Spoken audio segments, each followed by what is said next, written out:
कुछ वसन दी सोच तू चन माही मेरी हर हसरत दफना नहीं।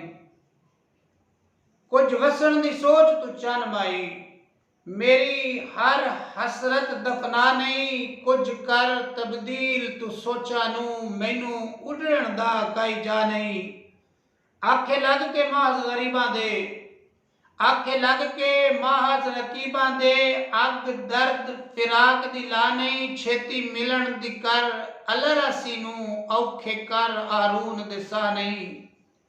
साढ़े यार बुलाया जे रिंज थी नए असी अगर तू ना बुलसाएं। साढ़े यार बुलाया जे रिंज थी नए असी अगर तू ना बुलसाएं। सारी उम्र लई मोहसिन चुपदा ताला इन्हां लबां नू मार लिसाएं। उक्का कोई ना लगदा हारून दा जग ते उक्का कोई ना लगदा हारून दा जग ते। इया कमलिया समझ लिसाएं ए त जी नू जीए जिंद जीवी जे करसें तां करसाएं।